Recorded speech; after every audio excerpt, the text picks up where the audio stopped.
Kaum-kaum Arab terdahulu yang sudah punah dan tidak mungkin sejarahnya bisa dilacak. Niku Arab Ba'idah. Kemudian yang kedua siapa? Arab Aribah. Niku sinten sing diarani mustaqrob. Lah sing asli wong Arab niku sinten, Kiai? Arab Kohtoniyah, Al-Kohton. Jadi Kanjeng Nabi niku sak janjane nyuwun sewu, niku mustaqrob wong sing diarabke. Lah cara awake dhewe napa nggih? Naturalisasi. Loh, kalau kemudian kita ngomong kajian kebangsaan, Nabi Muhammad yang bukan asli orang Arab tapi mustaqrob saja mencintai Arab. Kenapa? Karena Nabi Muhammad lahir di Arab, hidup di Arab, meninggal di Arab. Maka beliau mencintai tanah Arab. Lucune napa? Ustadz-ustadz sakniki mencintai negara nasionalisme itu tidak ada dalilnya. Mus angel meneh nih. Begitu Palestina dibom kalau Israel bela Palestina. Bukan kok saya tidak bersimpati dengan Palestina, tapi mbok nalar. Negaramu dewe untuk mencintainya kamu mencari dalil, sementara mencintai Palestina kamu tidak butuh dalil. Ya kowe minggat tau urip ning Palestina wae. Ora usah ning Indonesia. Ada-ada saja. Iki mungkin wong jenggot-jenggot wong Arab mesti ngamuk meneh delok wae. Engko lek aku diamuk, sing tanggung jawab sapa? Unuh aku ngono. Sing tanggung jawab unuh pokoknya. Saya awalnya pesimis bisa sampai Jogja tepat waktu. Karena sudah seminggu saya meninggalkan Jogja, tadi malam saya masih nuzul Quran bersama DPP Golkar. Tadi siang saya masih podcast BNPT bersama Jenderal Boy Rafli. Sampai jam 7 tadi saya masih ada acara kajian kebangsaan di Pelindo, Surabaya. Jadi sahur di Surabaya, sahur di Jakarta, buka di Surabaya, pulang ke Jogja. Tetapi ada satu hal yang kemudian membuat saya bertekad untuk datang ketika membaca apa yang disampaikan oleh Ibnu Athaillah. La tashab man la yunhiduka haluhu wa la yadulluka 'alallahi maqaluhu. Janganlah bersahabat dengan orang yang tidak membuat kamu menjadi giat dan terengginas. Dan kata-katanya tidak membuat kamu mendekatkan diri kepada Allah. Saya tertarik dengan penggunaan kalimat la tashab, jangan bersahabat. Dulu saya di PMII, saya membuat perbedaan diksi antara teman, pacar, dan sahabat. Teman itu siapa? Teman itu 1000 orang yang datang di saat kamu senang. Pacar itu siapa? Pacar itu 1 orang yang membuat kamu melupakan 1000 orang. Yang kita cari bukan teman, yang kita cari bukan pacar, tapi sahabat. Sahabat itu siapa? 1 orang yang tetap bertahan di saat 1001 orang meninggalkan Anda. Itu sahabat. Lah sahabat terbaik itu siapa? Khairul ashabi mayyadulluka alal khairi. Sahabat terbaik adalah yang menunjukkan kamu kepada kebaikan. Maka kalau saya mengungkapkan persahabatan itu seperti mata dan tangan. Maksudnya apa? Ketika mata menangis, tangan mengusap. Ketika tangan terluka, mata menangis. Angel. Persahabatan itu seperti mata dan tangan. Mata menangis, tangan mengusap, tangan terluka, mata menangis. Kenapa ini perlu saya sampaikan? Dulu, kenapa saya menyambut dengan baik Kiai Durrahman di pondok saya dengan metode al-ghoyahnya. Ramadan tahun kemarin, saya viral untuk yang ketiga kalinya. Mungkin Allah menakdirkan saya untuk menjadi manusia viral. Sombong amat. Durasi 4 tahun saya viral 4 kali Bapak Ibu. 2018 viral kajian di klub malam Bali. 2019 kembali viral, Deddy Corbuzier masuk Islam. 2021 Ramadan tahun kemarin viral gara-gara saya ceramah kajian kebangsaan di Gereja Bethel Indonesia Jakarta Utara. Tapi itu menjadi wasilah saya mendapatkan undangan dari wali kota Los Angeles, Amerika Serikat untuk berbicara toleransi atas nama Nahdlatul Ulama.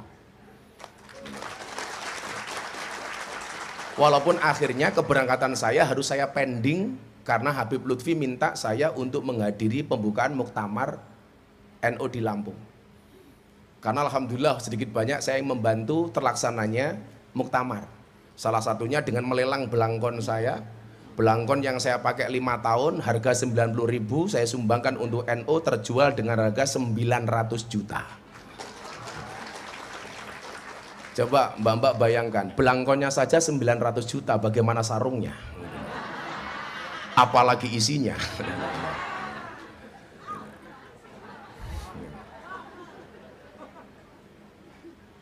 2 bulan yang lalu nama saya kembali viral, trending topik di Twitter 2 hari. Gara-gara kontra narasi saya terhadap ustadz yang mengharamkan wayang dan ingin memusnahkannya. Sehingga kemudian sahabat saya Deddy Corbuzier bilang, orang viral berulang itu susah loh bro, kamu kok viral terus. Makanya kemudian ketika saya ditanya apakah viral itu bisa didesain, nggak bisa. Wa makaru wa makarallah wallahu khairul makirin. Contoh begini, tokoh-tokoh politik di Indonesia semuanya punya mesin partai politik, punya mesin medsos, punya uang. Semuanya membranding dirinya supaya bisa viral.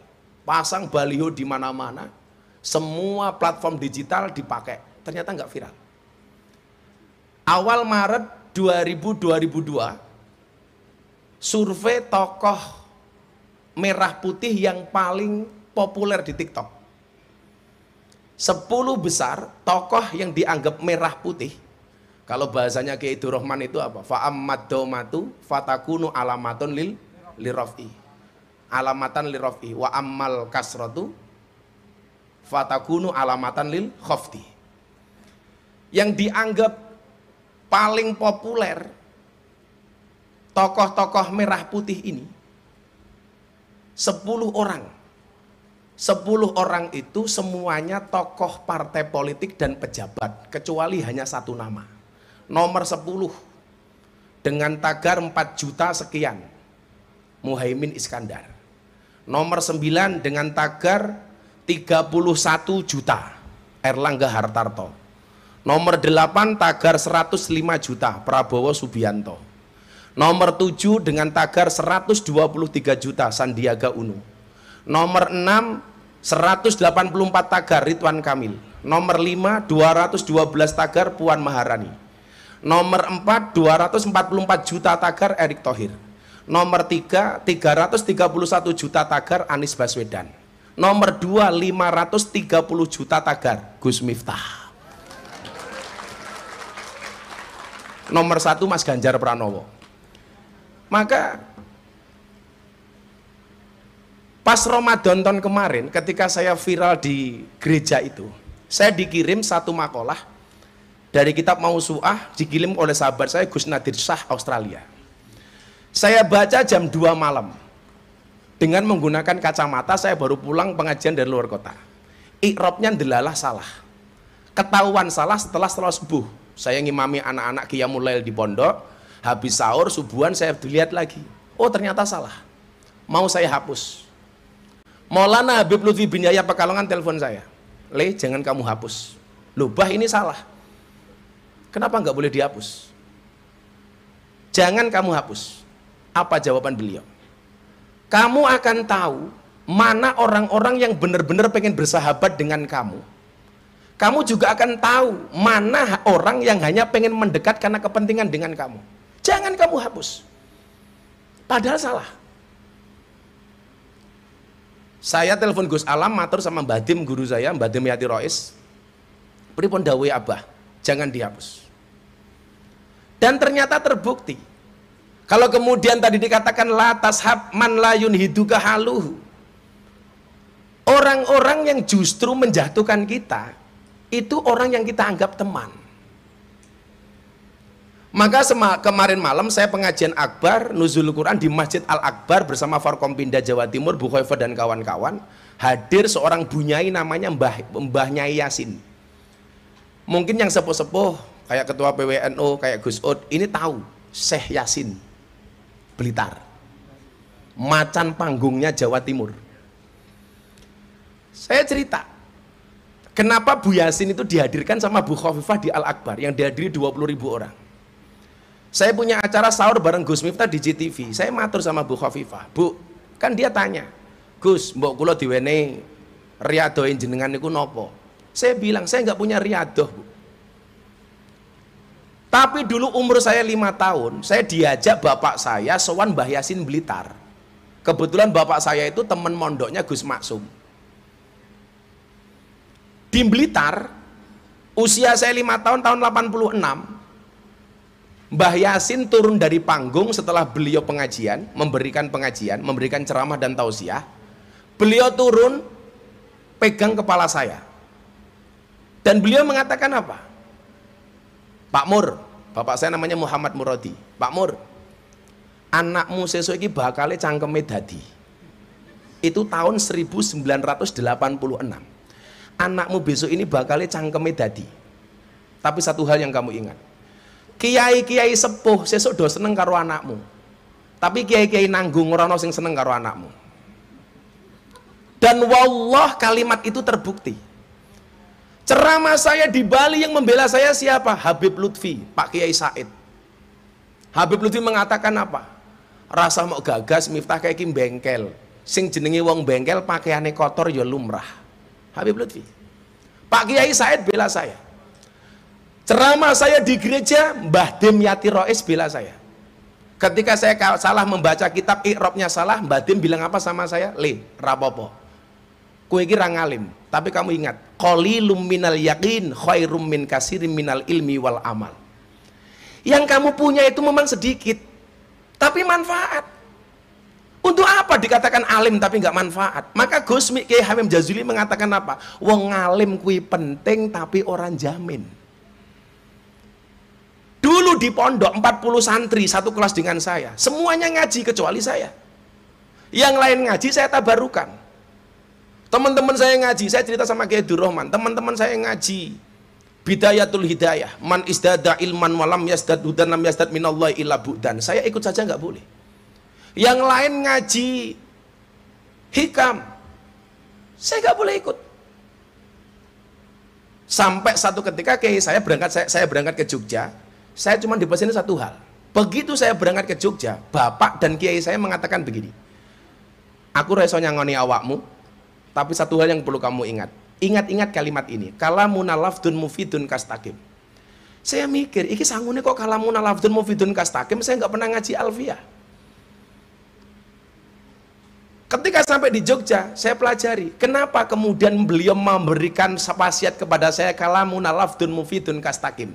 Seolah-olah beliau ingin mengatakan apa? Miftah, setiap kalammu harus mufid, harus berfaedah. Jadilah orang yang berfaedah. Dan lakukan secara istiqomah. Kastakim. Istiqomah itu berat, Gus. Iya, istiqomah pasti berat. Karena kalau ringan namanya istirahat.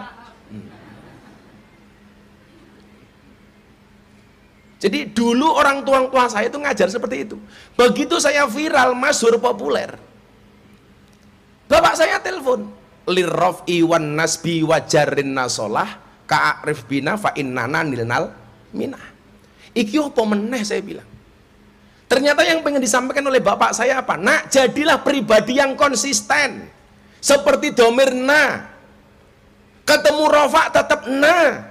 Ketemu nasab tetap na. Ketemu jar tetap na. Jangan berubah walaupun kamu terkenal. Maka saya bilang sama Pak Kiai Durrahman, aku lakon ngaji alfiyah, alatnya, aku mesti kangelan. Tapi kalau saya belajar filosofinya alfiyah, aku iso. Gitu. Aku ngerti.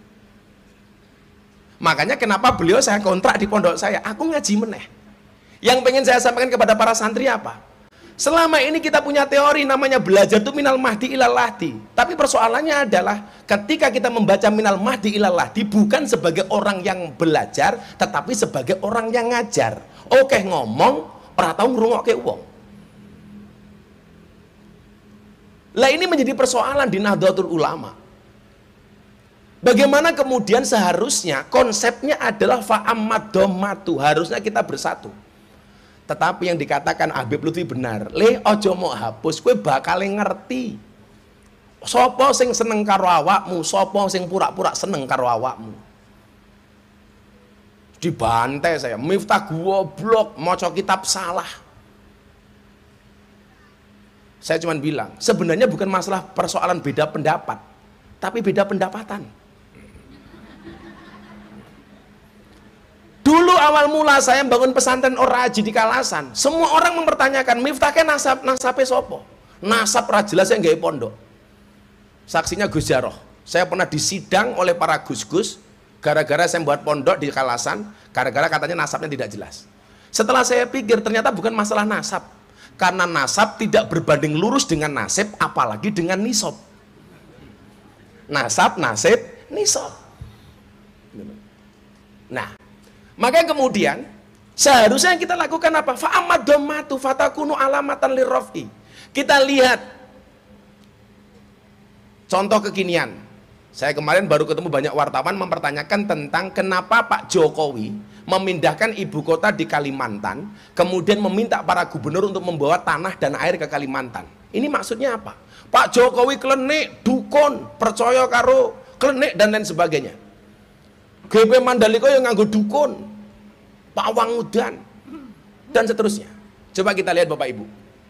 Saya nggak bela Pak Jokowi, tapi kita lihat faktanya. Yang dimaksud dengan fa'amad dhammatu tadi itu.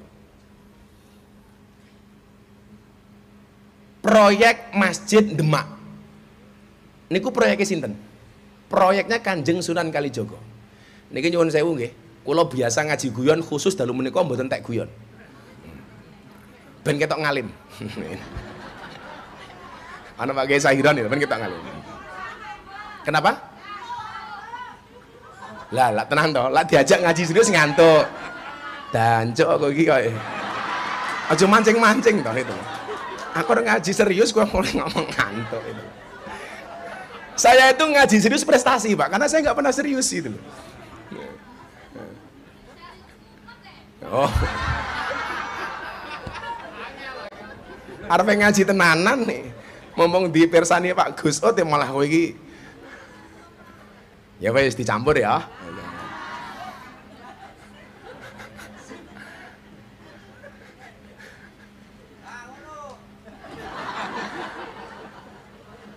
Jomblo-jomblo tak kasih quote terbaru Gus Miftah.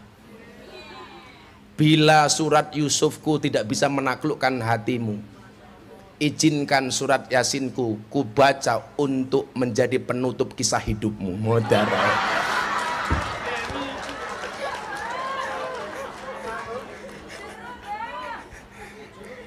Jadi kan kemarin saya mendapatkan 3 penghargaan dari Leprit, ya, Lembaga Prestasi Indonesia Dunia. Salah satunya itu, selebriti yang paling banyak wajahnya dilukis di bokong truk. Karena ada ratusan truk yang gambar truknya itu wajah saya. Ternyata sebenarnya bukan masalah gambarnya yang ganteng, tetapi quote-nya. Karena saya pemroduksi quote. Sebenarnya kan kalau kita baca kaidah-kaidah di hikam itu kan ya quote gitu loh. Makanya kemudian saya menerjemahkan Quran dalam bentuk quote. Menafsirkan Quran dalam bentuk quote. Contoh Ar-Rum 21, wa min ayati an khalaqalakum min anfusikum azwajan. Allah menciptakan manusia berpasang-pasangan. Quote saya apa? Allah menciptakan manusia berpasang-pasangan. Artinya apa? Kalau kamu tidak punya pasangan, jelas kamu bukan manusia. Yang terbaru kemarin apa, Nduk? Kupinang engkau dengan bismikallahumma ahya wa bismika amut. Kenapa? Karena aku sadar memilikimu hanyalah sebuah mimpi.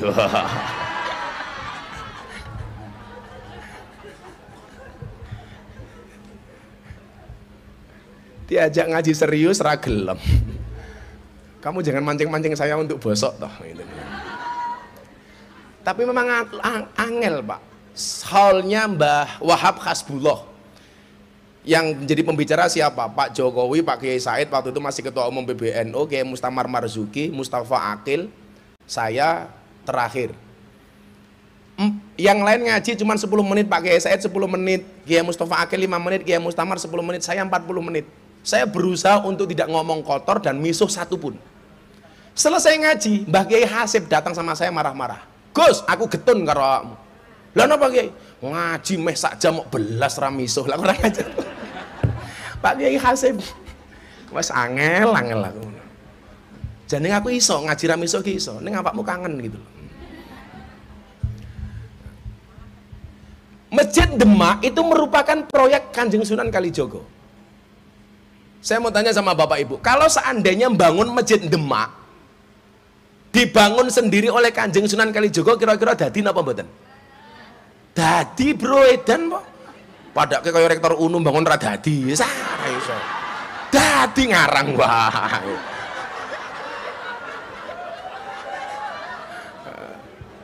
Kamu jangan menghina Kanjeng Sunan Kalijogo, jadi. Ngopi sih. Apa quote-nya Gus minta kopi? Jangan pernah kamu sesali kopimu dingin. Kenapa? Karena ketika hangat tidak pernah kau hargai.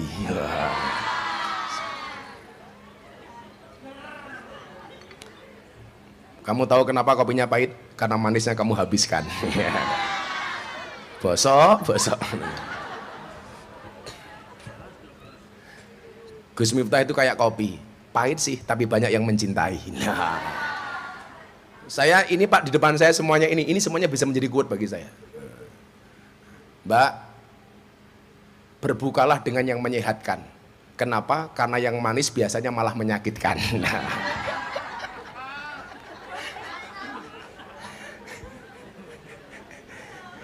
Lah sing ngono kuwi aku pantes, lah Gusut ora pantes.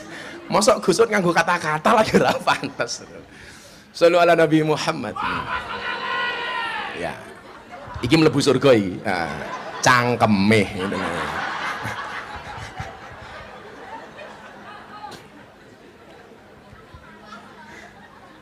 Masjid Demak itu proyeknya Kanjeng Sunan Kalijogo. Hakul yakin kalau Masjid Demak itu dibuat sendiri oleh Kanjeng Sunan Kalijogo pasti jadi kok. Pertanyaannya kenapa tidak dibuat sendiri dan melibatkan semua wali? Bahkan wali kon urunan. Ono sing urunan cagak iki, cagak iki, cagak iki. Semangat yang dibawa satu. Apa? Fa'amad dhammah, persatuan. Ini loh Pak. Yang saya pernah matur Lailatul Ijtima di Istiqlal bersama Pak Kiai Ma'ruf dan Kiai Said. Saya bilang, Wali Songo kuwi kondang alime, kondang sektine, kondang hebate. Tapi ketika melaksanakan segala sesuatu bareng-bareng karena mereka paham afdholul amali bil jamaah. Konsepnya sawu sufu fakum fisolah, luruskan, rapatkan softnya, bukan ngobrak-ngabrik barisan. Membuat masjid bareng-bareng. Padahal alim sakti hebat. Apa bedanya karo kiai saiki? Kiai saiki ngalime diragukan, sektine diragukan, hebate diragukan, karepe opo-opo dewe, semua orang dianggap saingan dan kompetitor. Maka saya bilang, sehebat-hebatnya Superman itu kalah dengan super team. Superman kuwi goblok, awake gede bajune es. Kan goblok. Lebih goblok lagi apa? Nganggo sempak ning jobo, kan kentir itu. Sing paling goblok sapa? Sing nonton, ngerti wong goblok ngopo mau tonton itu.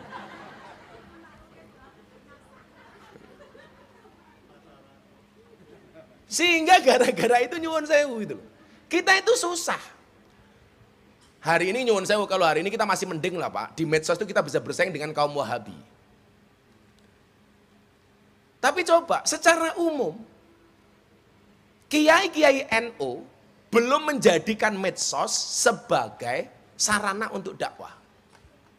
Justru yang ada apa? Orang-orang kayak saya yang berkecimpung di dunia medsos, lak salah ora dikandani, justru dibantai bareng-bareng. Makanya saya seneng. Ono Pak Kiai Duroman datang ke pondok saya, Gus saya begini. Oh monggo. Dari dulu saya terbuka. Apa yang kemudian bisa kita lakukan? Tapi nyatane Kiai NU dhewe niku kata sing sifatnya kaya wasit sepak bola. Napa niku? Lari ke sana kemari mencari kesalahan orang lain. Kalah kadang-kadang kaya wasit tinju. Lah ana wong rangkulan dipisah, ana wong antem-anteman dijarke.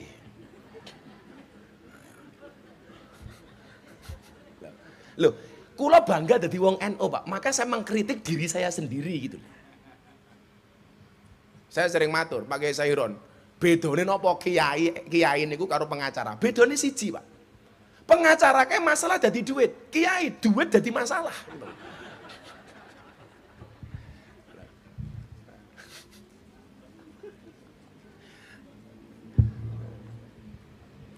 Maka nyuwun sewu, Persatuan itu kemudian menjadi penting. Kalau kemudian bocah-bocah mahfudat mengatakan al-ittihadu asasun najahi.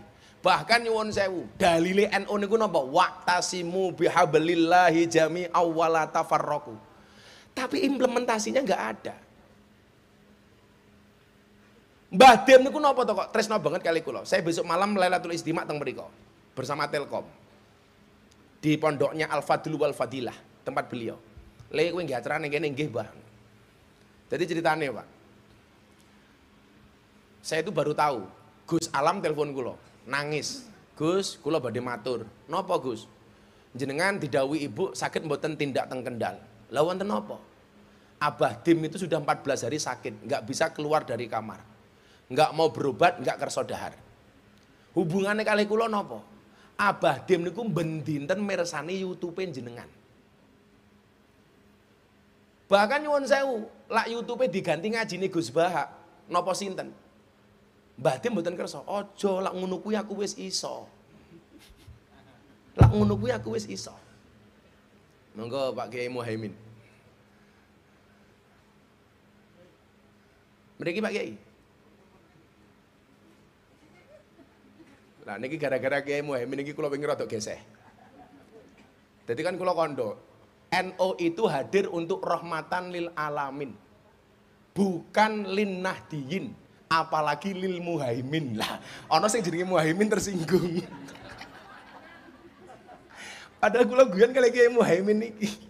Pas niku lho konser Muktamar NU di Balai Sarbini, kula konser kali Padi kali Habib Lutfi yang kita menghasilkan uang 2 miliar yang saya sumbangkan untuk Muktamar itu. Kan saya ditanya, "Kenapa NU bikin Muktamar kok pakai konser?" Loh, karena NU itu rahmatan lil alamin, bukan hanya lin nahdiyin, apalagi lil muhaimin. Kok ana sing ngamuk gitu loh. Padahal sing kula maksud Kiai Muhaimin iki gitu. Yang jelas Pak Kiai Muhaimin sudah mulai meninggalkan dunia hitam. Buktinya rambutnya putih kabeh.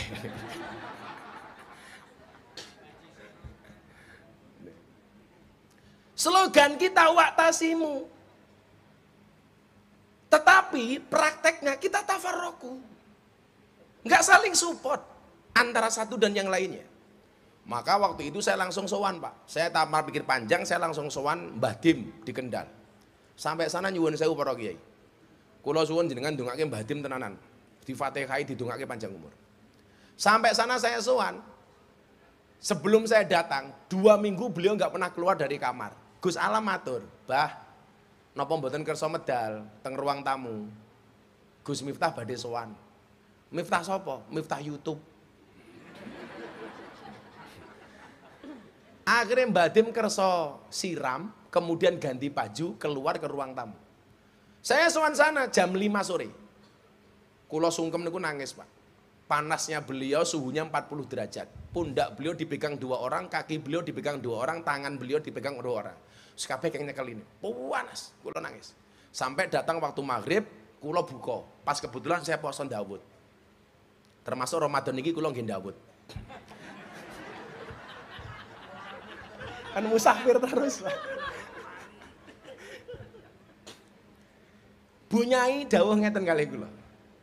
Le, karena aku gek buka. Kula matur. Abah, kula purun buka menawi Abah kersa dahar. Niki nyuwun sewu nggih kanca-kanca UNU. Saya itu kadang-kadang miris Pak Kiai Muhaimin. Anak-anak kita tinggal di Yogyakarta tapi ra iso basa. Ora ngerti kromong iki. Kadang-kadang ngatur-ngatur, "Monggo Pak Kiai Muhaimin jenengan kula aturi matur." Kuwi lak goblok cangkeme kuwi. Kudune panjenengan monggo paring dawuh utawa paring pangandikan kula tak matur. Kan kita ngaten. Kayak saya datang ke sini, sing bener kula ngrawuhi undangane UNU napa kula sowan teng UNU? Kula sowan. Lah bocah-bocah kita itu manggon ning Yogya, tapi ora ngerti basa. Monggo jenengan kula aturi sowan mriki. Lho goblok, kudune monggo jenengan kula aturi tindak mriki. Lah mbasake kok mbasake awake dhewe. Kudune mbasake niku wong liya. Monggo jenengan kula aturi dahar ngancani kula maem. Ora kok monggo jenengan maem kula dahar. Cangkemmu kira serah bener itu.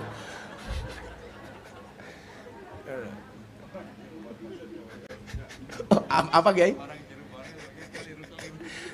Saya itu kadang-kadang lah ngrungokke bocah-bocah ngomong niku, ya Allah iki piye iki aku. Monggo Gus Miftah kula aturi matur. Dancuk iki aku.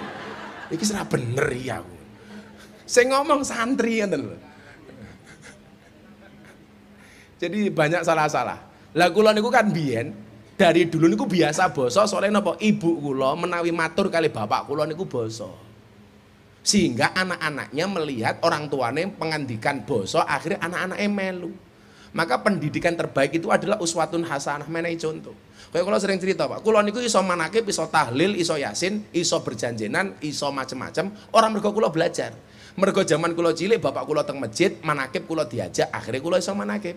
Bapak kula tahlil, kula melu, iso tahlil. Bapak sholat ing masjid ngimami kula melu. Bapak ngimami kula nabuh beduk. Akhirnya bapak emosi, bocah dolanan wae tutuk beduke didelikke. Begitu bapak sujud kula mlebu sarunge bapak, ketemu tutuke ning kene.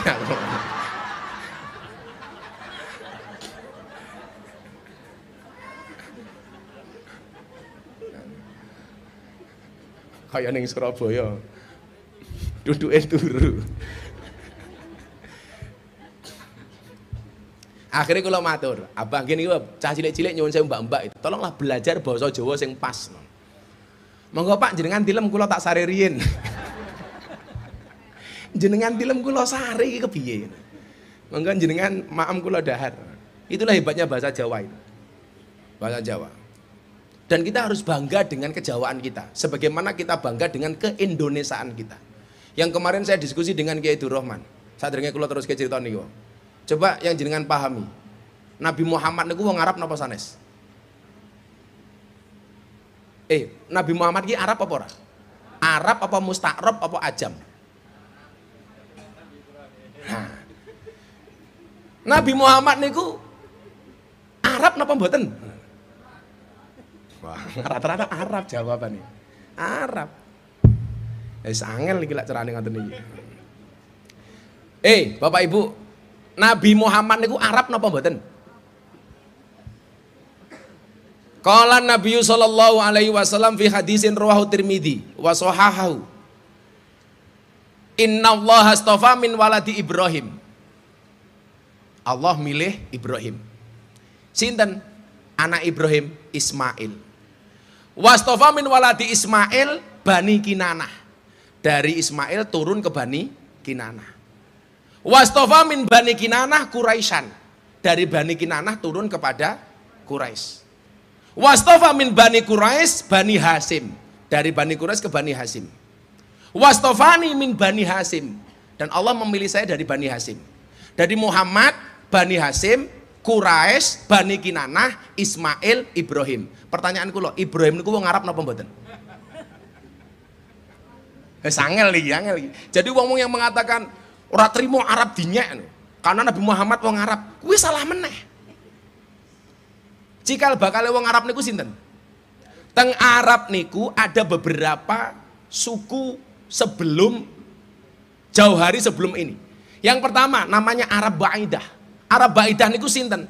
Kaum-kaum Arab terdahulu yang sudah punah dan tidak mungkin sejarahnya bisa dilacak. Niku Arab Ba'idah. Kemudian yang kedua siapa? Arab Aribah. Niku sinten? Sing diarani mustaqrob. Lah sing asli wong Arab niku sinten, Kiai? Arab Kohtoniyah, Al-Kohton. Jadi Kanjeng Nabi niku sak janjane nyuwun sewu, niku mustaqrob wong sing diarabke. Lah cara awake dhewe napa nggih? Naturalisasi.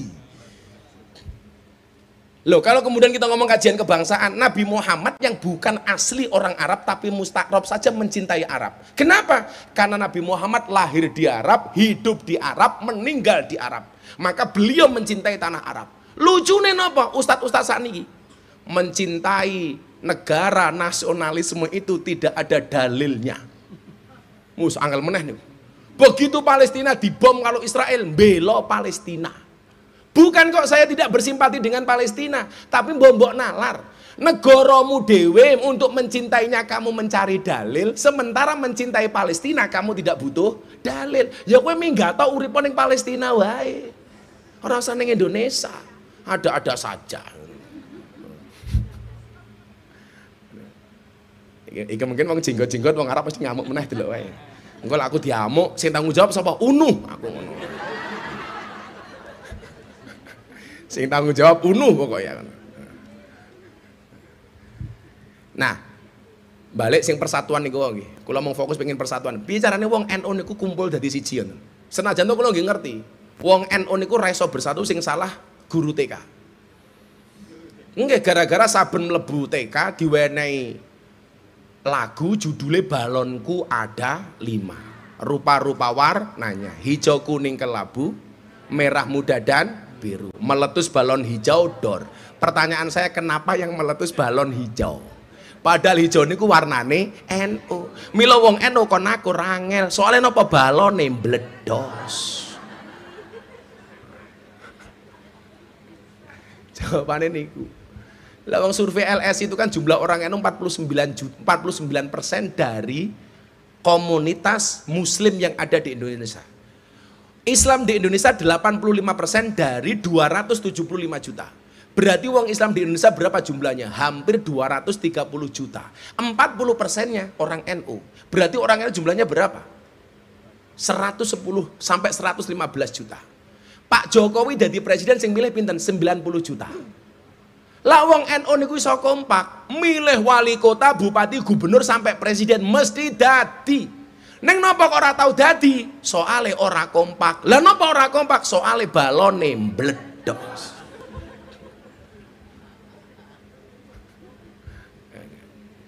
Balik. Akhirnya Masjid Demak dadi mergo disengguyung oleh banyak wali. Kalau seandainya dibuat oleh Sunan Kalijogo sendiri, dadi. Tapi Sunan Kalijogo memahami fa'amad dhammatu fatakunu alamatan lirrafi. Dia paham bahwa kemudian persatuan adalah modal untuk mencapai keluhuran. Maka setiap wali membuat cagak, urun, rembuk dan lain sebagainya. Balik neh. Jauh sebelum itu, masalah ibu kota now. Masjidil Haram pernah dilanda kebanjiran. Leres nggih? Akhirnya apa? Hajar Aswad lepas dari Ka'bah. Semua kabilah Quraisy berebut untuk memasangkan kembali Hajar Aswad di tempatnya. Sehingga kemudian disepakati bikin woro-woro, siapapun yang masuk masjid pertama kali, dia yang berhak untuk memasang Hajar Aswad di tempatnya. Yang masuk pertama kali sinten? Muhammad SAW sebelum menjadi nabi. Muhammad Al-Amin. Apa yang dilakukan oleh Muhammad? Beliau tidak egois. Tetapi beliau minta satu kain, Hajar Aswad ditaruh di atas kain. Semua kabilah, pemimpin-pemimpin kabilah dipersilahkan untuk memegang ujung-ujung kain. Dibawa mendekat ke Ka'bah. Begitu mendekat ke Ka'bah, Hajar Aswadnya baru dipindah oleh Nabi Muhammad SAW. Semangat yang dibawa apa? Persatuan. Lah sekarang Pak Jokowi nggawe ibu kota negara teng Kalimantan. Gubernur-gubernur disuruh membawa tanah dan air. Anda mengatakan musyrik, klenik, dari mana dasarnya? Maka kula nyuwun sewu, 4 bulan yang lalu kula diceluk kali Abah Lutfi.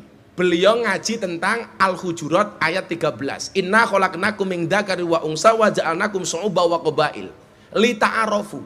Yang dibahas kali Habib Lutfi namung lita'arafu tok. Niku jam 10 bengi sampai subuh ora rampung. Mung lita'arafu tok. Lah sing ngaji awakmu mesti mung micak-micak tok tak kandhani. Aku ngaji serius meneh. Ngantuk ya apa-apa nduk. An-naumu akhul maut. Tidur itu saudaranya mati. Mila kok aku ngaji awakmu ngantuk berarti awakmu pengen cepet-cepet mati. Gedang kluthuk dipangan uler, wong sing ngantuk mangaplan. Gedang kluthuk mateng sak cengkeh, wong sing ngantuk lambene.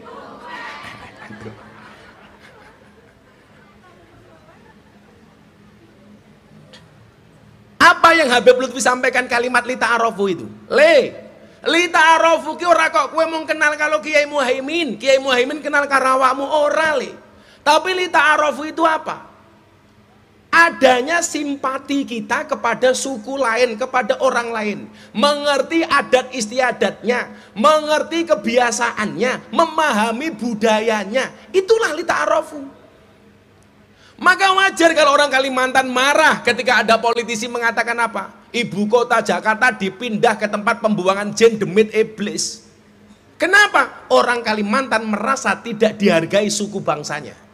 Lah kula beda. Teng TV One kula takoni, gimana pendapat Gus Miftah tentang pindahnya ibu kota ke Kalimantan? Kula gejak guyon mawon, enggak masalah ibu kota pindah ke Kalimantan, asalkan kamu tidak kembali ke hati mantan. Mbak-mbak mahasiswa tahu kenapa move on itu berat? Move on itu berat karena dari SD sampai perguruan tinggi yang dipelajari hanya mengingat dan menghafal, bukan melupakan. Iya. Maka jangan pernah mengulangi kesalahan yang sama. Kenapa? Karena banyak kesalahan lain yang harus kita coba. Semangat yang dibawa oleh Pak Jokowi, li ta'arofu, menyatukan semua tanah dan air di satu tempat namanya Nusantara. Sehingga apa? Masing-masing daerah merasa dihargai kearifan lokalnya. Sebagaimana semangat Nabi Muhammad memasang Hajar Aswad dengan melibatkan semua pemimpin kabilah. Kalau niatnya seperti itu, dianggap syirik dari mana, Pak? Yang mengatakan syirik itu kan nyuwun sewu sing ra seneng karo pemerintah. Makanya mohon maaf, mengkritik pemimpin pun itu ada etikanya. Kita lihat ketika Harun ar-Rasyid dikritik oleh ulama-ulama keras di zamannya. Dia didatangi oleh ulama-ulama. Ulama itu mengatakan apa kepada Harun ar-Rasyid? Inni nasihun lak. Wahai Harun ar-Rasyid, saya akan menasihati Anda. Famusadidun alaika, tapi mohon maaf, nasihat saya agak keras. Fala tajidanna fi nafsika alayya sayyan, tolong Anda jangan marah dengan saya. Apa jawaban Harun ar-Rasyid? Innallaha ta'ala qad arsala man huwa khairum minka ila man huwa syarrum minni. Sesungguhnya Allah pernah mengutus orang yang lebih hebat dibandingkan Anda. Siapa? Harun dan Musa. Ila man huwa syarrum minni, kepada orang yang lebih hina dibandingkan saya. Siapa? Fir'aun. Apa perintah Allah kepada Harun dan Musa ketika berdakwah kepada Fir'aun? Faqula lahu qaulal layyina. Hei Musa, Harun, kamu ngomong sama Fir'aun please dengan bahasa yang lemah lembut. Pertanyaannya adalah, kalau hari ini kita ngomong kasar dengan presiden, menjelek-jelekkan presiden dan wakil presiden, pertanyaanku, apa Pak Jokowi kuwi luwih ino tinimbang Fir'aun? Apakah Kiai Ma'ruf sang seorang kiai besar itu lebih hina dibandingkan Fir'aun? Padahal Fir'aun itu napa? Menungso paling cilaka walaupun dia ngaku Tuhan. Ana rabbukumul a'la. Diujo karo Gusti Allah. Kula niku tayo nate maca, Fir'aun niku tau sililitan. Allah langsung ngutus malaikat dandani untune Fir'aun. Malaikatnya takon, Gusti, napa kok kula kedah dandani untune Fir'aun? Allah jawab, hei malaikat, untune Fir'aun dandanana sing rapi. Mosok ngaku Gusti Allah kok cangkeme sililitan. Fir'aun niku lak keren, Pak. Kudanan sing pilek mboten irunge tapi banyu udane niku Fir'aun. Mangan sambel sing loro ora wetenge, sambele. Padha karo Fir'aun Indonesia ke, nabrak tiang listrik sing loro, tiang listrike. Kowe ora paham kowe. Fir'aun iku seneng terus ora tau susah, Bu. Duwe duit terus ora tau duwe utang. Mila kok wong jenengan wong Yogya, kadang-kadang seneng, kadang-kadang susah niku lumrah, soalnya jenengan menungso biasa. Kula malah curiga lan jenengan seneng terus ora tau susah, jangan-jangan putune Fir'aun. Maka Bapak Ibu, kuncine napa sakniki supaya kemudian persatuan tadi bisa kita lakukan. Supaya kita bisa dhammah kempel dadi siji.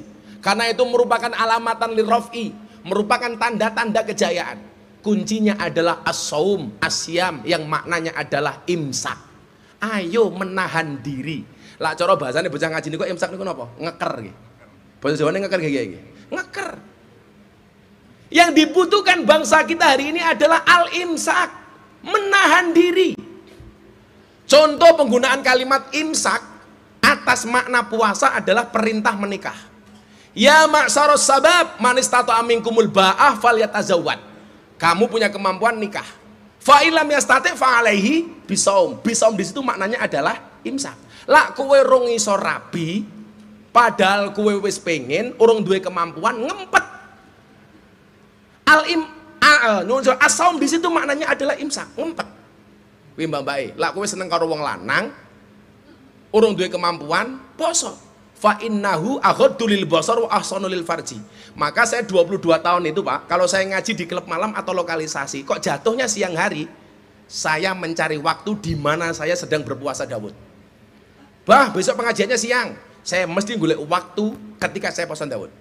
Supaya apa? Aghaddu lil basar wa ahsanu lil farji. Loh, kiai juga manusia, Pak. Saya ngaji wahyu-wahyu, Pak, beda ning kene tuwa-tuwa, Pak.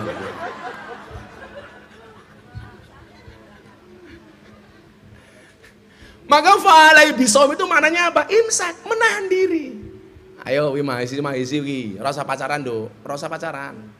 Akan datang satu saat kamu akan dipertemukan dengan orang yang tepat, yang kedatangannya untuk menetap bukan karena nafsu sesaat. Hari ini mau yang punya pasangan maupun jomblo statusnya sama, sama-sama nunggu adzan maghrib. Makanya untuk apa banyak yang ngajakin buka bersama kalau nggak ada yang ngajakin untuk hidup bersama? Iya. Makanya ngabuburit itu maknanya apa? Ngajak buru-buru merit. Makanya saya sering bilang sama mbak-mbaknya toh, hari ini aku ganti I love you dengan Allahumma lakasumtu. Ayolah Indonesia hari ini sama-sama al-imsak, menahan diri. Pejabatnya ayo imsak, rakyatnya imsak, semuanya imsak, suaminya imsak, istrinya imsak. Contoh, semalam saya nuzul Quran di DPP Golkar bersama Pak Menko Erlangga. Saya bilang, gini gimana Gus? Loh, pemimpin kita itu nggak bisa imsak, Pak. Nggak kebijakan senengannya yang merepotkan rakyat. Contoh, boleh mengadakan buka puasa bersama, tapi nggak usah omong. Iki menungso apa zombie? Mbak tahu kenapa zombie itu jalannya mesti bareng-bareng? Karena kalau sendirian namanya zomblo.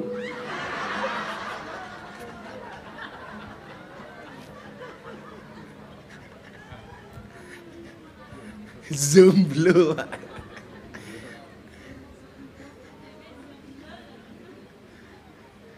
Aneh mas-mas itu kalau memang masih al-imsak belum bisa menikah, jangan pernah sebut namanya. Bila kamu rindu dengannya, jangan pernah sebut namanya, tapi sebutlah nama Tuhan yang menggenggam hatinya. Makanya mbak-mbaknya kalau sudah ada laki-laki yang mencintai kamu, kamu katakan sama laki-lakimu, Mas, halalkan atau tinggalkan. Taklukkan aku dengan qabil tu, bukan dengan I love you. Ngakune muslimah, senengane melumah karo Sangel, angel. Lo kurang ngajar melatul jaina ya.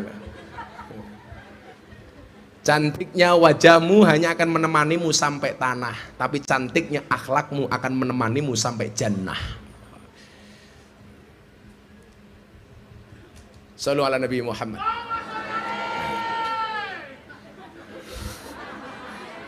Pak Kiai kaget gitu cangkemmu gitu.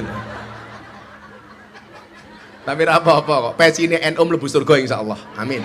Pecine. Sawak kok weteng kabeh to, Dil. Kamu jangan gemuk-gemuk, Fadil. Ada analisa medis, laki-laki yang perutnya besar biasanya burungnya kecil.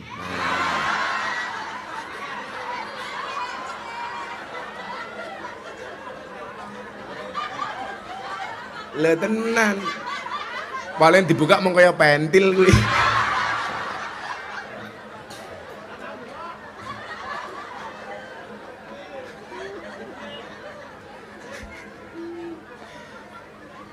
Bedanya wong lanang karo wong wedok ki siji. Laki-laki itu yang disukai sama cewek, laki-laki yang kurus. Kenapa? Makan saja nggak tambah, apalagi pasangan. Nah. Tapi kalau cewek lebih disukai yang gemuk, daripada yang seksi. Kenapa? Karena cewek seksi hanya fokus kepada penampilan, tidak pernah fokus kepada perasaan.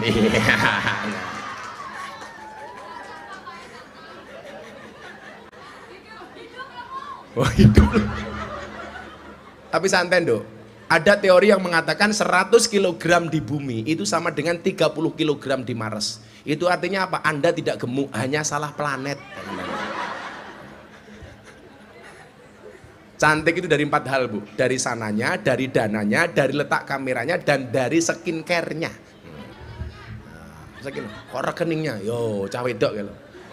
Perempuan itu hatinya seperti rekening bank. Maksudnya apa? Nggak mungkin berbunga kalau nggak ada saldonya. Wong bank ya kurang ajar. Kenapa coba? Semua pecahan mata uang itu ada gambar cewek menari. 100.000, 50.000, 20.000, 10.000, 5.000, 2.000, semuanya ada gambar cewek menari. Satu-satunya pecahan mata uang yang tidak ada gambar cewek menari 1.000, Patimura bawa golok. Itu maknanya apa? Wong wedok ki ra urusan, wong lanang oleh duit sing ngendi, maling ra urusan, sing penting entuk duit. Orang ngajar wong wedok. Hati-hati lho Pak wong wedok. Perempuan itu kalau disakiti nggak pernah lupa, tapi kalau menyakiti nggak pernah ingat. Itulah perempuan. Ahli sejarah nih kok Pak. Wong wedok niku ahli sejarah. Dadi wong lanang duwe salah pisan. Seumur hidup kelingan terus. Wong wedok itu. Mila kula guyon kali bojo kula, "Bunda, kalau seandainya saya menikah lagi, saya pengen menikah dengan cewek Arab." "Loh, kenapa, Bah?" "Supaya kalau istri saya marah serasa mendengarkan tartil Quran." No. Sadaqallah.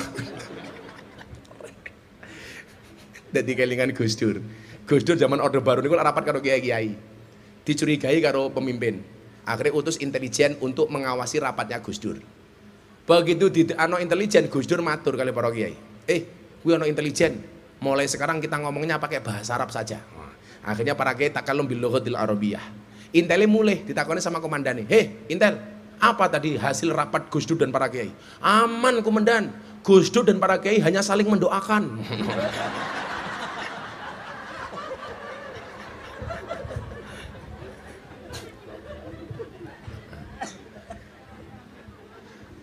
Maka puasa ini kita diajarkan untuk al-imsak. Ayo menahan diri. Mahasiswa-mahasiswa yang gagal ketika dia kuliah rata-rata apa?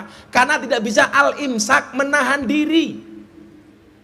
Lah kula mbiyen beda nggih. Kula niku ra lulus saka IAIN ana asbabe, ana asbabul wurute. Mbiyen ketua jurusan kali dekan kula niku Muhammadiyah. Kula cerita le Pak Sahiron to. Kula keringan niku kajure Hamruni, ta? Dekane Pak Abdullah Fajar. Lah Pak Malik Fajar zaman jadi menteri pendidikan niku tau gawe stadium jenderal teng IAIN. Lah kula niku lak fanatik banget karo NU, tak demo. Pak Malik Fajar tak kon mudhun saka mimbar, mingke tak jaluk aku nyanyi Darah Juang. Kurang ajar to niku. Akhirnya kula ajeng ditokke saka kampus. Lah gara-gara peristiwa itu, Pak Abdullah kali Pak Amruni ngomong kali ngaten kali kula. Saya bawa proposal skripsi, kula ajukan, enggak pernah diterima. Sampai ada yang mengatakan begini, selama kajure Hamruni karo dekane Pak Abdullah Fajar, awakmu ra bakal lulus. Akhirnya proposal skripsi tak banteng, aku ra bakal lulus, lah dekane je awakmu tak tinggal. Akhirnya ra lulus tenan Pak. Kualat gue. Sekarang saya repot. Saya ada beberapa kampus di Indonesia dan satu kampus di Jepang yang pengen memberikan saya gelar doktor honoris causa, doktor honore kaos. Tapi saya nggak percaya diri Pak, karena S1 saya belum selesai. Makanya saya mengambil kuliah lagi sekarang S1 dan S2 di Unisula Semarang. Oh, jadi minimal gagah. Gus Miftah SPD MH. Oh, geleng banget kayak MH. Modaro weh. Besok oleh dokter honoris causa kan lumayan. Tidak kalau ditimbali Kiai Muhaimin, dokter Miftah kesini. Sallu ala Nabi Muhammad. Ya, selawatan dulu. Sholli wa sallim daiman ala Ahmad. Sholli iman ala Ahmad wal ali wal ashabi man wal ali wal ashabi man qad wahada. Saben malam Jumat ahli kubur mulih nang omah kanggo jalo dongong wajan Quran najan sak kalimah. Lamun ora dikirimi banjur bali brebes mili bali nang kuburan mangku tangan tetangisan. Sholli iman ala Ahmad. Sholli wa sallim daiman wal ali wal ashabi man qad wahada wal ali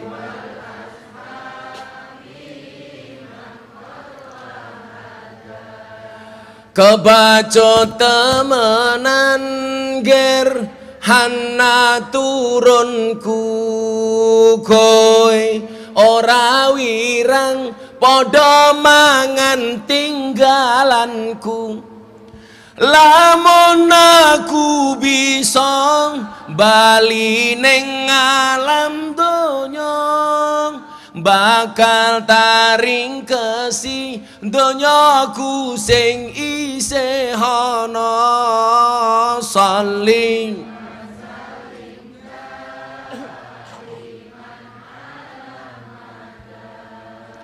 Sholli wa sallim daiman wal ali wal ashabi man wal ali wal ashabi man kami cinta tanah air kami bangga jadi bangsa Indonesia NKRI akan selalu kami jaga demi kejayaan bangsa Indonesia Sholli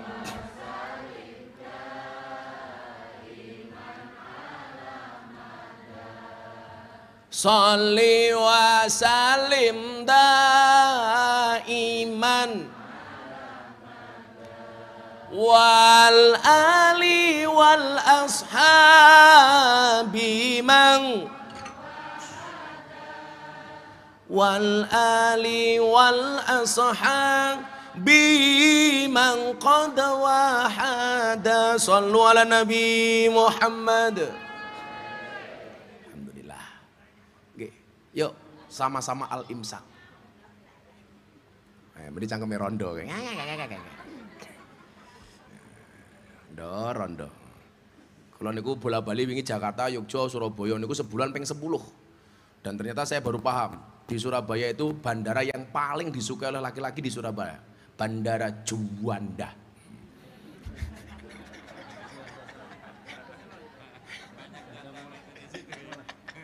Bandara Juanda. Wakeh niku mbon. Mungkin terakhir mendalu. Insyaallah pengajiannya sampai subuh dengan melihat YouTube masing-masing. Terakhir niki. Terakhir kula pesan kali adik-adik mahasiswa UNU, mahasiswi UNU. Saya di Antv besok itu mulai lebaran saya punya program baru namanya Jalan Dakwah Gus Miftah. Saya pengen memperkenalkan dakwah ala ahli sunnah wal jamaah. Nanti insya Allah kalau pas di Jogja, mohon izin mungkin UNU saya akan datang ke sini sowan akan membawa kamera dari Antv. Supaya kampus UNU tidak kalah dengan kampus-kampus yang ada di Yogyakarta. Adik-adik mahasiswa begini pesan saya ya. Pesan saya ini. Orang yang niat belajar dimanapun akan mendapatkan pelajaran. Sementara orang yang tidak niat belajar, sedang belajar pun, dia tidak akan pernah mendapatkan pelajaran. Bukan di mana kamu kuliah, tapi bagaimana kamu kuliah. Saya kemarin dikasih nadom bagus banget ini, sama Kiai Durrahman. Wal ismu minhu mu'rabun wa mabniyun. Sekarang pertanyaannya anak-anak UNU, Anda mau jadi mahasiswa yang model mu'rab apa mabni? Mahasiswi, rungokno kupingmu. Tak rabi lho kowe. Oh, kurang ajar wani wae.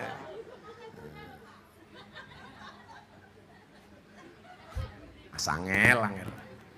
Wong lak mung cangkeman tok kaya kula ora bakal wani, tapi lak meneng-meneng kaya Kiai Muhaimin malah iso biasanya. Tapi Kiai Muhaimin itu gak ada prinsip, menikah itu adalah ibadah dan ibadah yang paling baik dilakukan secara sembunyi-sembunyi. Karena kalau dipamer-pamerkan riak ra entuk pahala ngono lho. Mane meneng-meneng wae.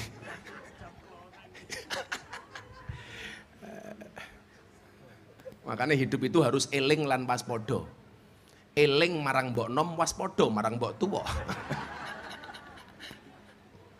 Ya Allah. Mahasiswa mahasiswi UNU tolong Anda dijawab. Anda sekarang mau jadi model mahasiswa yang mu'rab apa mabni?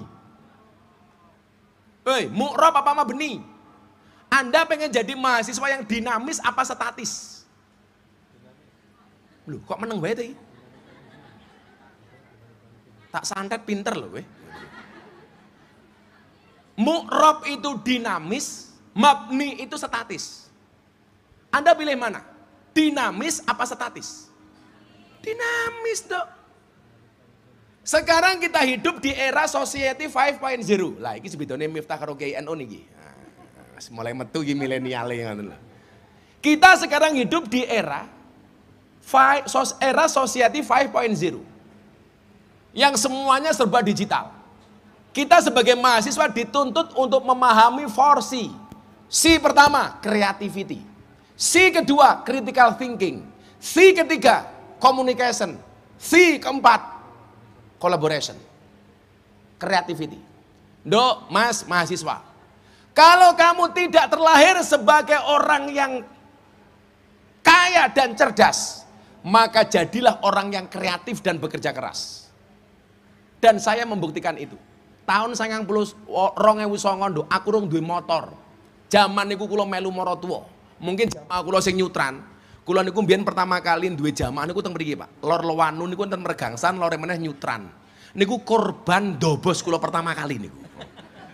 Enten sing rawuh niki. Sing saking nyutran pundi ngacung.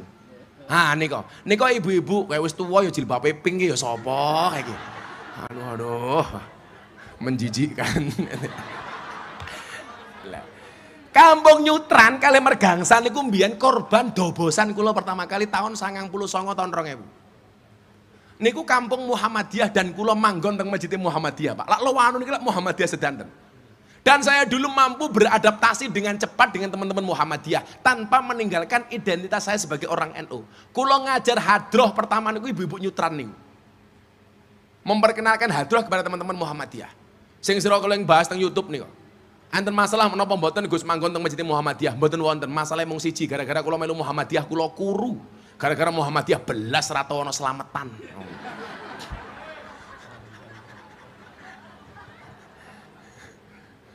Akhirnya begitu kula rabi oleh bojo NU tahun 2004, 2007 bobot kula ya Allah 108 kilo.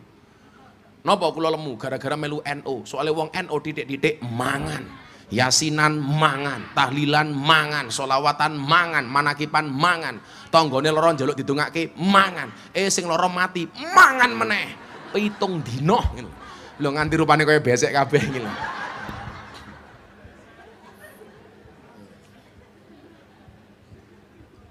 Tapi apa? Kita harus menjadi mahasiswa yang mu'rab. Akhirnya apa? Innallaha la yughayyiru ma biqaumin hatta yughayyiru ma bi anfusihim. Tahun 2006 kula terakhir teng Jakarta, 2004 saya jadi kepala cabang Primagama di Jakarta. 2006 Gus Dur dawuh, "Miftah kamu pulang ke Lampung ngelanjutke pondok keluarga atau ke Jogja kowe gawe pondok dhewe." Karena saya punya binaan di Sarkem tahun 2000 saya kembali ke Jogja. Saya matur kali Gus Dur, "Lak kula sakniki mulih teng Yogya, kula dadi napa Gus? Kan kula teng mriki kepala cabang." Jawabe Gus Dur napa? "Miftah rezekimu manggone ning Bokong." Tahun 2006. Padahal tahun 2006 niku rame-ramene penyanyi dangdut sing oleh duit mergo bokonge kaya Inul Daratista. Goyang ngebor, goyang ngecor, goyang ngaji, goyang ngecat, goyang ngelepo. Kula mulih malah gempa bumi Bantul. Tahun 2007 kula sowan Kiai Asrori, Kiai Asrori Kidul Melangi niku. Delala pas ngaji hikam. Waktu itu beliau pas ngaji hikam bab nopo? Arih nafsaka minat tadbir. Istirahatkanlah dirimu dari ngatur. Wong urip ku ora usah kakean ngatur, mergo urip wis ana sing ngatur, menungso sak madya nderek aturan. Kula mikir, apa iki jawabane mbiyen Gus Dur ngendikan rezekimu manggone ning Bokong. Pas gempa bumi di Bantul maratuwa kula omahe ambruk, kula nderekke Gus Dur. Gus, kula nderek dawuh jenengan. Kula mulih ning Yogya, malah gempa bumi pripun sing sabar. Gus Dur niku ya lucu. Gus, kenapa Bantul gempa bumi? Jawabnya Gus Dur nopo? Ya sing salah DPR. Lah ngopo? Salahnya sendiri, Nyi Roro Kidul dipaksa pakai jilbab. Karena waktu itu rame-ramenya RU pornografi dan porno aksi. Wih Gus Dur sing sama tening. Kula kedah pripun Gus sing sabar. Sabar niku wonten watesé napa mboten Gus? Ora ana sing diwates mung kulon praga. Kula ngaji niki kali iki Asrori kelingan lho. Arih nafsaka minat tadbir. Seminggu kemudian kula melu ngaji meneh teng Melangi. Sing diwaca napa? Ijtihaduka fima duminalaka wa taqsiruka fima tuliba minka dalilun alang timasil basirati minka.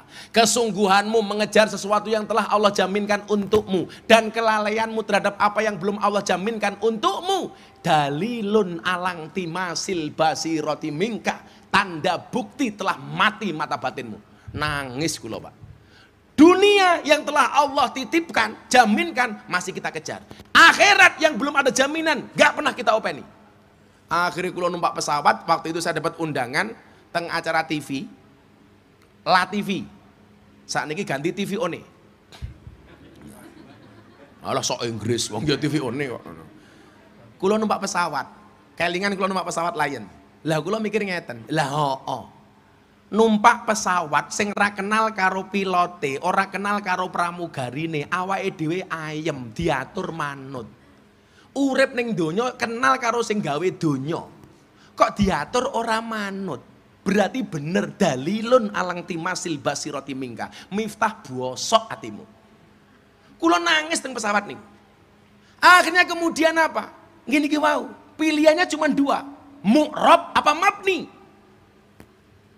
Bertahan dengan segala kesedihan atau kita mengambil jalan yang berpotensi sukses atau gagal. Maka nyuwun sewu, kalau tujuanmu gagal jangan pernah rubah tujuanmu tapi rubah caramu. Rungokno. Akhirnya begitu mulih meneh, kula nderek meneh Kiai Asrori ngaji. Sing diwaca bab donga.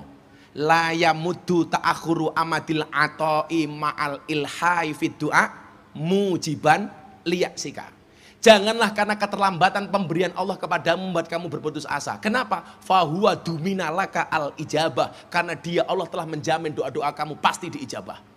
Pun akhirnya di situ saya kemudian ketemu teori. Napa teori ini? Pantaskanlah amalmu di hadapan Allah, maka Allah akan memantaskan hidupmu. Mulai saat itu hidup saya berubah. Akhirnya gawe pondok teng Kalasan niko. Idza sadaqal asmu wa tuhassabil. Where there is will, there is way. Kalau mungkin bahasanya Kiai Sahiron, where there is will there are ways. Jalannya lebih banyak, bukan lagi way, tapi ways. Jalannya banyak. Maka namanya subul. Maka namanya turuk. Bukan torik, turuk. Piro-piro dalan. Dalan nguyuh, dalan bayi, turuk. Loh, kuwi bahasa Arab.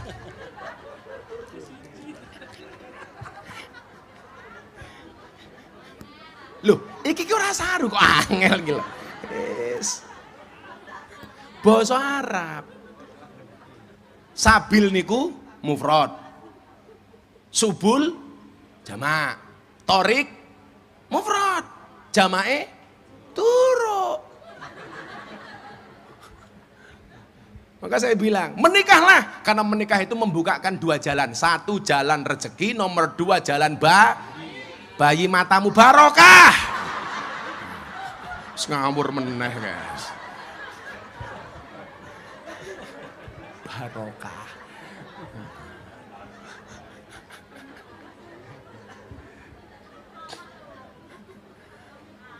Maka saya harapkan mahasiswa dan mahasiswi UNU, jadilah mahasiswa-mahasiswi yang mu'rob. Ingat, bedakan mal farku bainar roja wa tamanni. Ar-roja maqoronahu amalun wa illa fahuwa umniyatun. Harapan itu adalah satu keinginan yang disertai dengan amal dan perbuatan. Kalau kamu punya keinginan tidak disertai dengan amal dan perbuatan, itu namanya angan-angan. Lah mahasiswa saiki nyuwun sewu, banyak yang punya harapan apa angan-angan? Angan-angan. Kuliah ora gelem ning perpustakaan, ora gelem sowan kiai, ora gelem gaweane turu-turu, bikin status WA akan jadi kiai pada waktunya. Ndang tangi yoyu turumu miring. Mimpimu elek. Ingat, bermimpilah dalam hidup, jangan hidup dalam mimpi.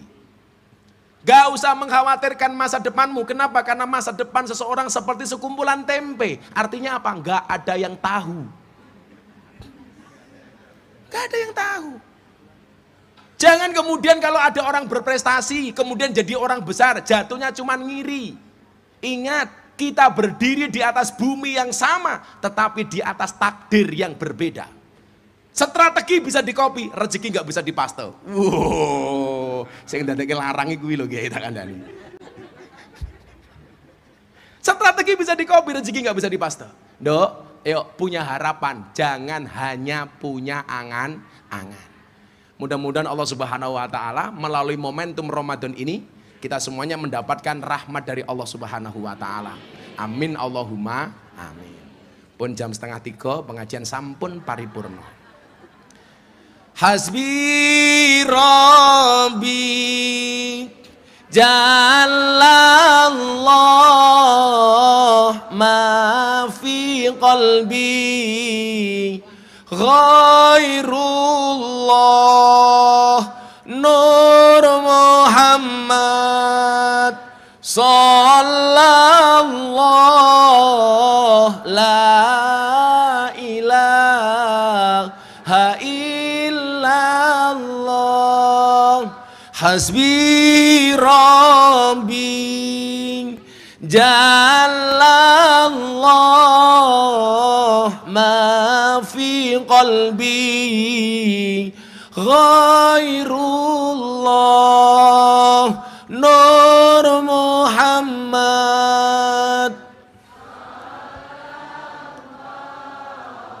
La ilaha illallah Hasbi Rabbi Jalallah ma fi qalbi Ghairullah Nur Muhammad Sallallahu la ilaha illallah. Akhirnya Bapak Ibu tetaplah bersabar, belajarlah bersabar dari orang berpuasa.